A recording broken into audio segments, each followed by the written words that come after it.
Good morning. I'm Fazil Miller, editorial page editor of the Vancouver Sun.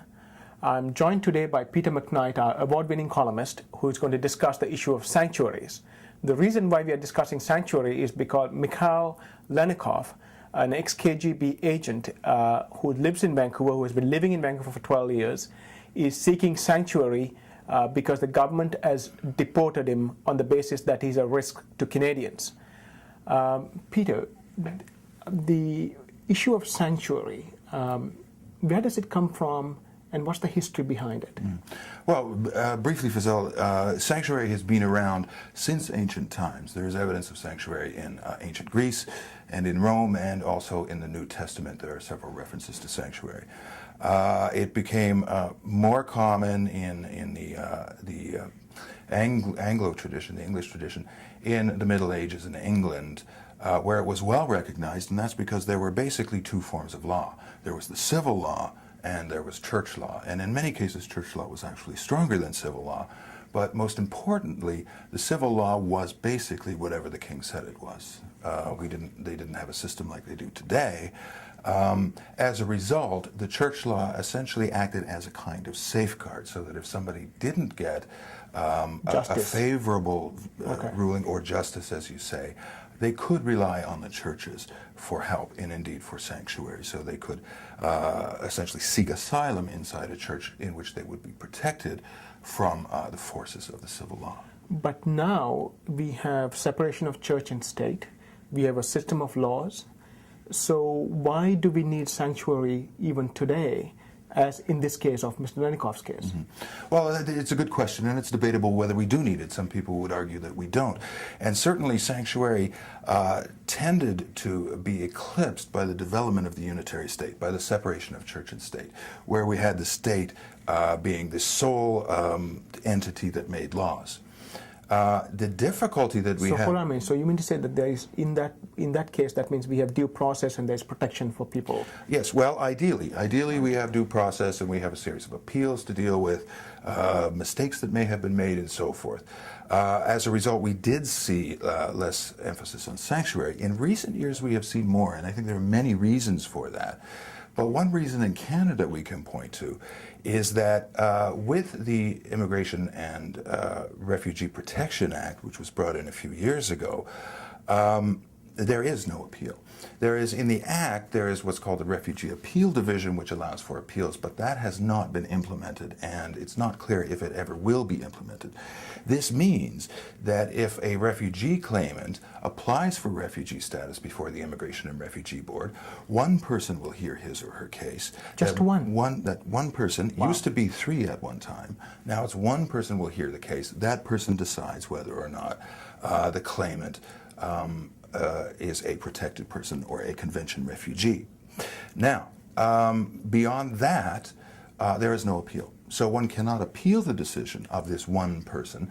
One can seek what is called judicial review in a court, but judicial review is not the same as an appeal. It deals only with very serious legal errors, and generally speaking, it's not successful. So there is no appeal on the facts of the case, as it were, but only on it's a legal aspect. It requires essentially that the decision be really unreasonable. Not simply be in error. A decision could be in error, and a court on judicial review could still fail to overturn it, whereas a court on an appeal would overturn it. So the claimant is very limited, is basically stuck with the single decision by a single person. There are a few cases in which they can apply for what's called protected status if they're considered to be in danger when they go home, if they're sent home. Or they can ask to stay on humanitarian and compassionate grounds. So the minister still has the discretion now to allow Mr. Lennikov to stay here? Well, ultimately. But these two considerations, whether the person is at risk if they go to their home country, or compassionate grounds, those two are again decided by immigration officers. But the important thing to realize is those officers are looking at those aspects of things. They are not looking at the original decision of the officer. Still, the original decision of the officer, if it's mistaken, nobody's doing anything about it. If everything there fails, then the refugee claimant can seek to stay in Canada can ask the Minister of Immigration for permission to stay in Canada. That is entirely at the minister's discretion. So the result we have is essentially we have one person deciding whether this person stays or not, and then ultimately we have the minister deciding whether he wants to let the person stay, even if the person has been refused.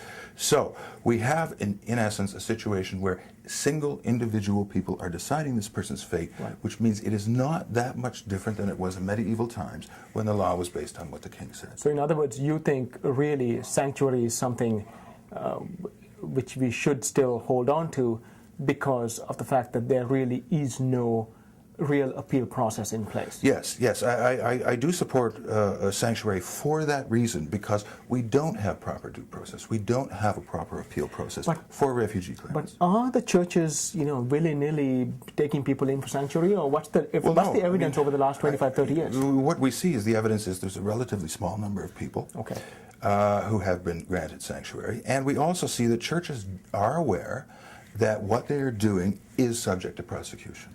All right, the people in the churches who choose to take people in sanctuary can in fact be prosecuted under the law. And in my experience, we don't, because there is a tradition of sanctuary that we de facto recognize. I assume. I mean, certainly, the state, the police do not have to respect that. They have for the most part. A few years ago in Quebec City, police did go in to one church, but generally speaking, they've respected it. They don't have to. They can indeed charge people who are aiding and abetting somebody who's subject to a deportation order. Do you think Mr. Lenikoff has the chances of staying? What do you think the chances are? That's hard to tell, because again, this is up to the whims of the government. Right. I prefer not to predict government decisions and All actions. right. Thank you very much. Thank you, Fazil.